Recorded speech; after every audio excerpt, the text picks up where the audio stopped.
Sin has not been sent upon the earth, but man himself has created it.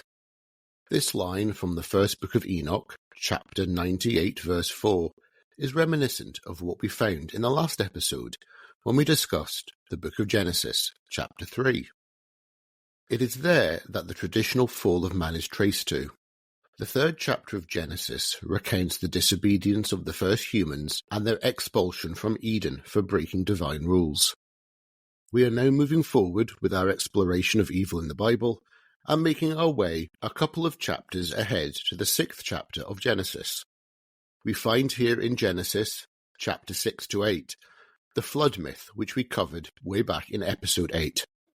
However, as I said at the end of the last episode, we are not going to be looking at the flood account here this episode. We are instead going to focus on the first 8 verses of chapter 6. It is here that we not only find the rationale behind why the flood takes place, but also some prose that, when explored, is far more wide-reaching than it may be assumed. We are going to delve into a mythology that is not only Jewish, but also representative of a belief system wholly unmonotheistic. What made humans so evil and wicked in the eyes of God?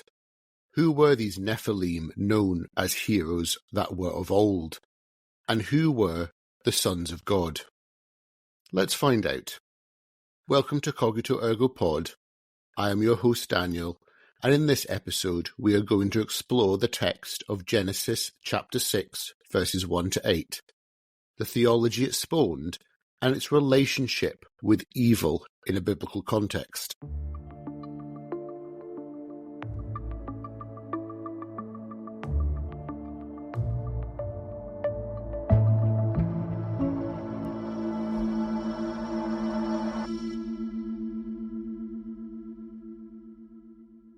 As in the previous episode, we cannot dive into the text without first seeing what came before it. Ignoring the first example of murder and fratricide involving Cain and Abel, Genesis chapters 4 and 5 are dedicated to outlining 2 family trees which both descend from Adam. First is traced through Adam's son Cain, to 7 generations later. This lineage features names such as Enoch, Methuselah, and Lamech. However, this branch of the family tree is covered quickly in Genesis chapter 4, verses 17 to 22. The important genealogy comes next, where we are introduced to Adam and Eve's third son, Seth, in Genesis chapter 4, verses 25 to 26. It is Seth and his descendants which are the focus of Genesis chapter 5. This is no ordinary family tree. The names are similar to those found among Cain's descendants. However, Seth's lineage tells us how long each person lived. The descendants and their ages are as follows. Adam, 390 years. Seth, 912 years. Enosh, 905 years. Kenan, 910 years. Mahalalel, 895 years. Jared, 962 years. Enoch, 365 years on earth, and we'll come back to Enoch later. Then we have Methuselah, 969 years, Lamech, 777 years, and when Lamech was 182, Noah was born to him. Between the creation of Adam and the birth of Noah, 1,056 years had passed. Noah himself would be 500 before he himself had children. Based on the exceptional ages of all of these people, and the age of each father when he had his son, all bar Noah were alive during the lifetime of Adam. The exaggerated life expectancies of these men may seem as the authors of Genesis taking liberties, but it will make more sense when we get to chapter 6. There is also precedent in other Near East literature. The Sumerian Kings List is an ancient literary source dating as far back as the early 3rd millennium BCE, and features lists of different kings who ruled over various Mesopotamian kingdoms. Their rule varied from 6 to 43,200 years in length. The Sumerian Kings List is believed to have been used to validate the rules of kings in the region. If they could trace their lineage back to those on the list, they could justify their right to rule. The genealogy in Genesis 5 may play a similar role. It traces Noah back to Adam and Eve and shows his connection to the first humans, and by extension, a link to the divine. The providence of Noah will become important, especially when we see how the rest of humanity has fared in the meantime. Now that we have a little bit of a backstory, we can go into our focus this episode, Genesis chapter 6. As it is such a short section of text, I am going to simply read the whole passage to you, as it is written in the New Revised Standard Version. And it goes, "When people began to multiply on the face of the ground, and daughters were born to them, the sons of God saw that they were fair, and they took wives for themselves of all that they chose.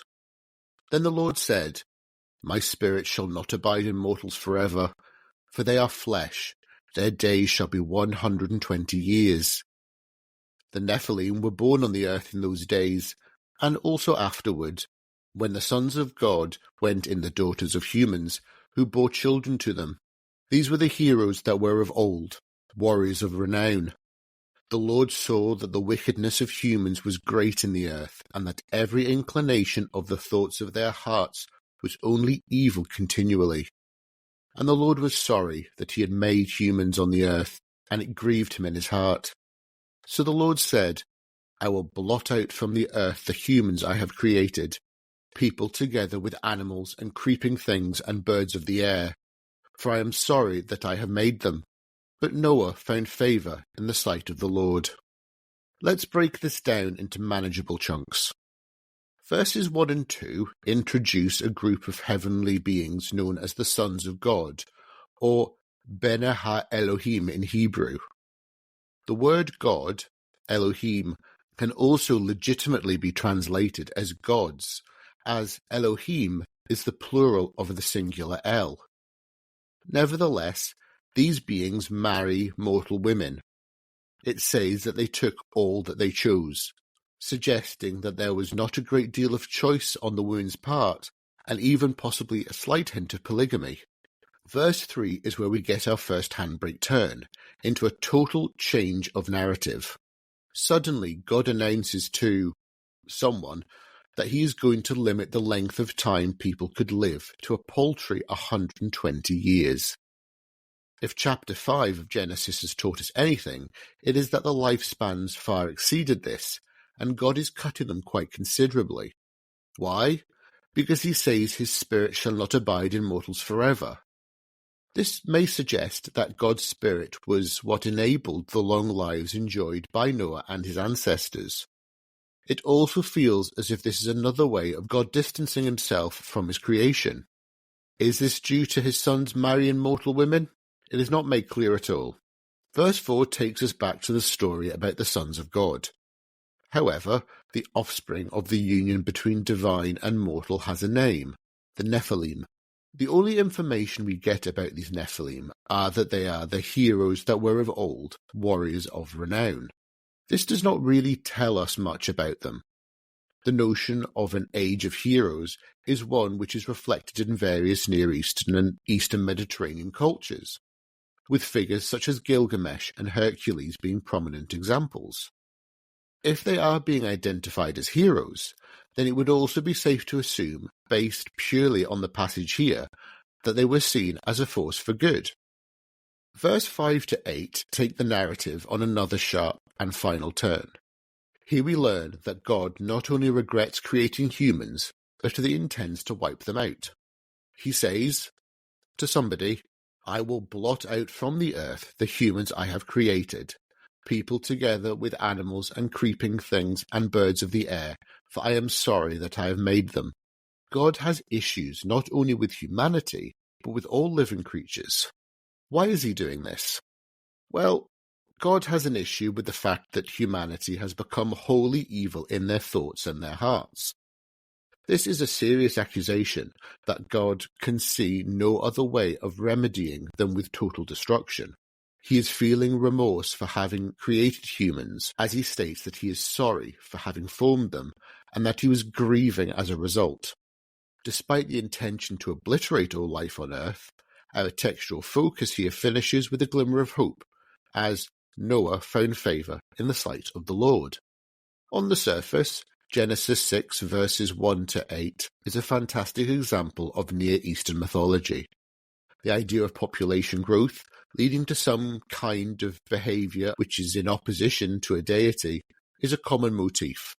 As we saw when we covered flood myths back in episode 8, the Sumerians, Akkadians, and Babylonians all believed that humanity was to be destroyed by the gods for making too much noise.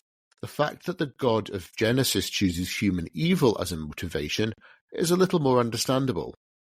The literary origins of this particular rationale are lost to us, and may have existed in an older tradition in Canaanite mythology. As we saw in Genesis chapter 3, there are a number of anthropomorphic characteristics to God. In particular in chapter 6, it is his ability to feel remorse for his actions and regret creating humans in the first place. Not only does this make God more relatable to us lowly beings, it also shows him to be fallible. It would appear that God is just as inclined to make mistakes as people are.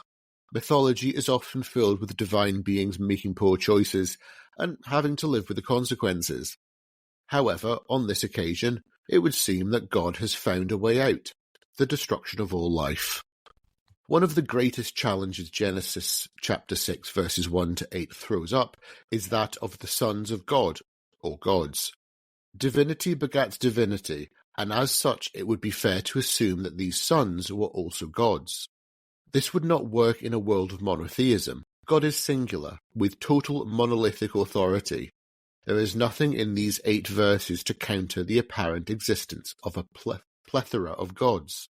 Left to its own devices, this passage not only confuses its inconsistent narrative, but also its theological repercussions. How then are we to resolve this? Also, how do we resolve the uncertainty of whether these nephilim play a role in the wickedness of humanity? Well, to do this, we need to look beyond Genesis and look at the texts in the Jewish Apocrypha. Between the 2nd century BCE and the 1st century CE, Jewish texts increasingly showed apocalyptic leanings. Apocalyptic literature is defined as writings which focused on the idea that the end of the world was imminent, with civilization coming to an end in some kind of catastrophic global event. A prime example of this is the Book of Daniel, which is believed to have been finished sometime in the 160s BCE. The 500-year period of Jewish history up to the beginning of the Common Era was dominated by repeated conquests of Judea by Persians, Hellenists, Ptolemaic Egyptians, Seleucids, a period of independence, and finally falling under the sway of the Roman Empire. Is there any wonder that the people thought that the world was coming to an end?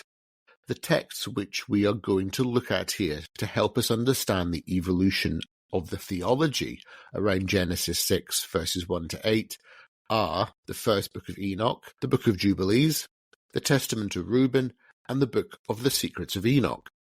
The first book of Enoch, written over a period from the 3rd to 1st centuries BCE, is one of the best-known Jewish apocryphal texts, though it is not considered canonical by Jews other than the Beta Jews of Ethiopia, and equally non-canonical within Christianity, with the exception of the Ethiopian and Eritrean Orthodox churches. The text consists of 5 distinct sections, each covering a different topic. The book is named after someone we have already encountered, Enoch, the great-grandfather of Noah. In Genesis chapter 5, verse 24, we are told that Enoch walked with God. Then he was no more, because God took him. He is the only member of Noah's lineage which is not said to have died, but taken by God. Where was he taken? Well, that is what 1st Enoch tries to explain. The first section of 1st Enoch, known as the Book of the Watchers, is where the tradition of the sons of God and Nephilim is developed. Here it is explained that Enoch, taken up by God, is shown the events surrounding the beginning of Genesis 6 in greater detail. Firstly, we will no longer call them sons of God, as 1st Enoch calls them the Watchers, and they are now angels rather than Bene Ha-Elohim. The Watchers are led by an angel known as Semyaza. These angels descend to earth of their own free will and land on Mount Hebron. They take wives and teach them magic and agriculture.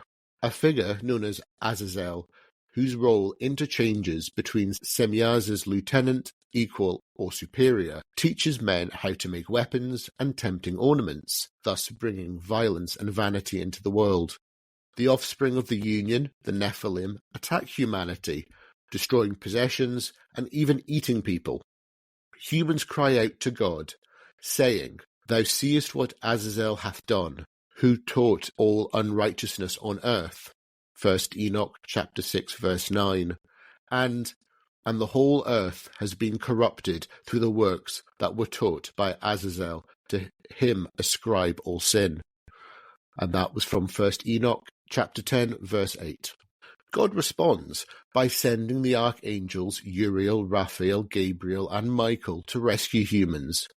These archangels kill the Nephilim, whose ghosts remain on the earth, to afflict, oppress, destroy, attack, do battle, and work destruction on the earth. 1 Enoch chapter 15 verse 11. When the Watchers are then attacked, Raphael binds Azazel and casts him into darkness through a hole in the desert. The remaining Watchers are cast into deep valleys in the earth. The events described in 1 Enoch are not a description of how sin came into the world. That had already happened with Adam and Eve and Cain and Abel. This is made clear to us in 1 Enoch chapter 98 verse 4, when it says, "Sin has not been sent upon the earth, but man himself has created it."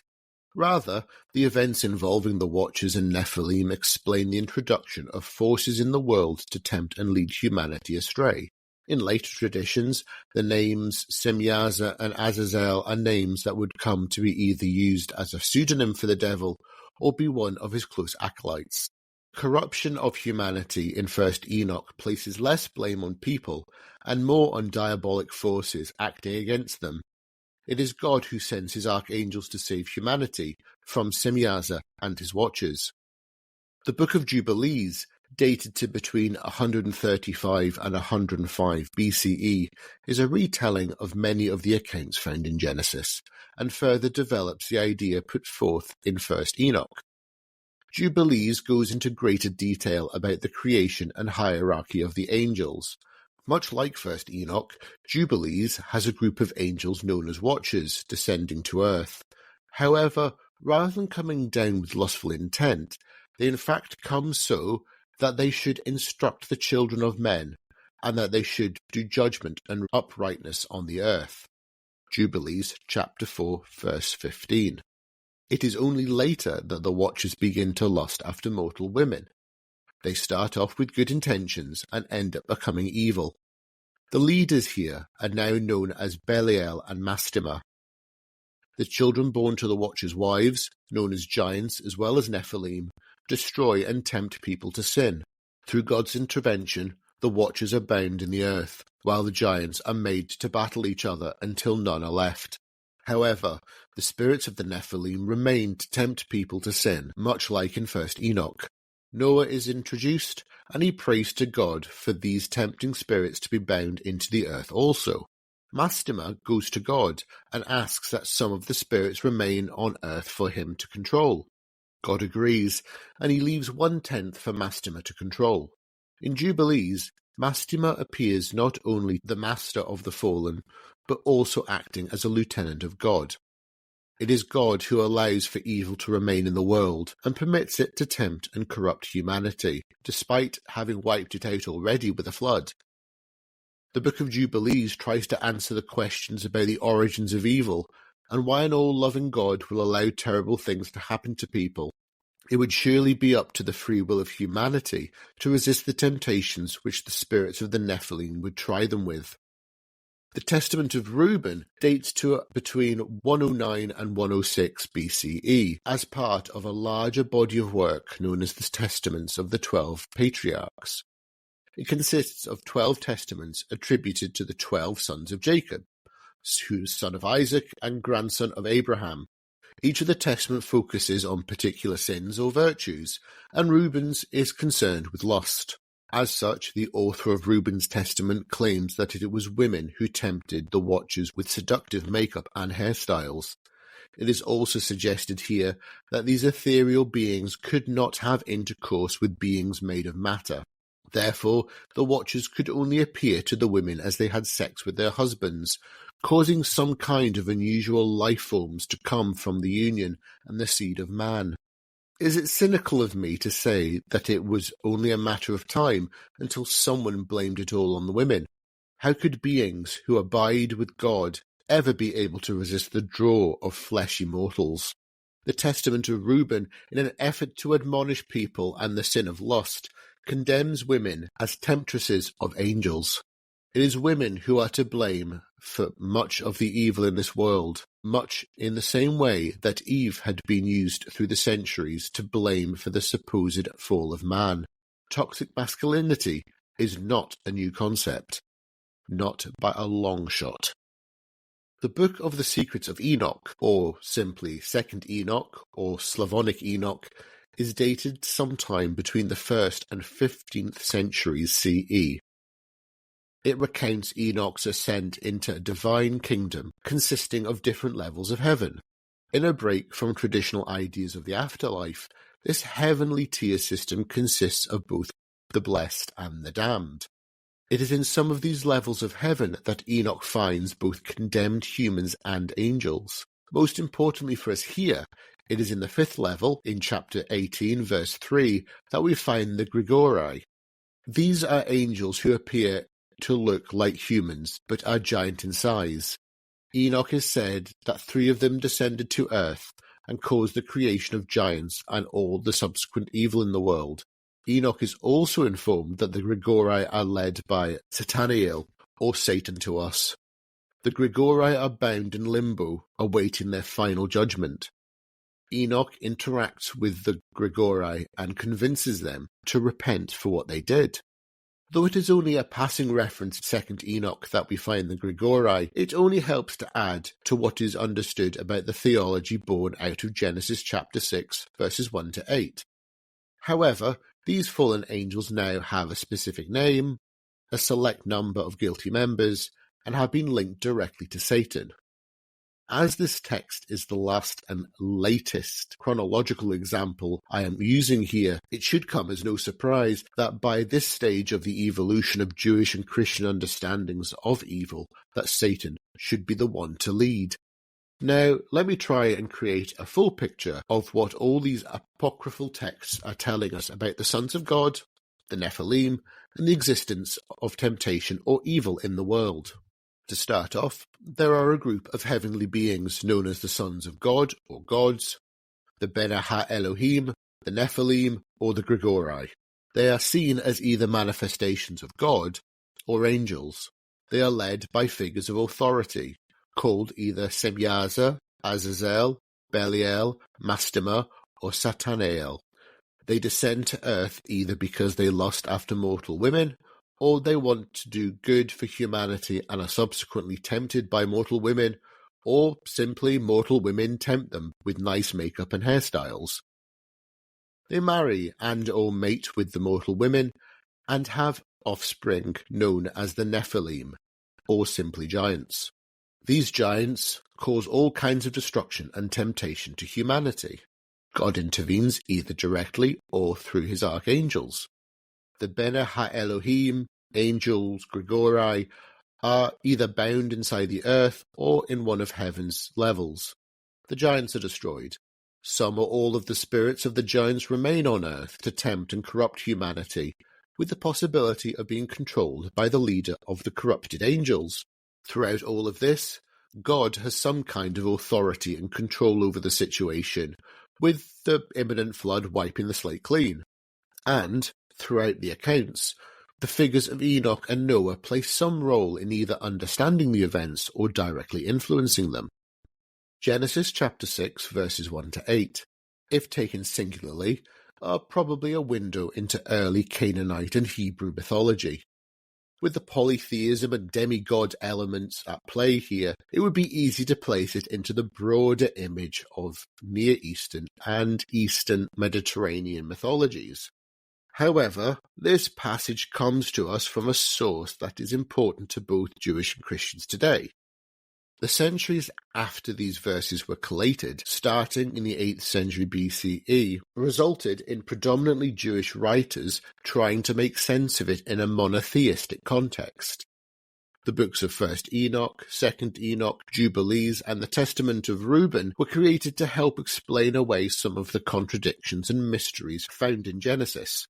What they in fact created was a complex alternative mythology to that already available to them. By trying to provide answers to questions being asked, they developed a theology that most Jews and Christians have rejected. On the surface at least. With the relatively recent rediscovery of many of these texts, scholars are realizing that, even though these apocryphal works were rejected, they still played a major influence on theology, especially Christianity. These texts would have been known to early Christians and must have played a role in the apocalyptic feel that Christianity embodied early on. But that is for another episode.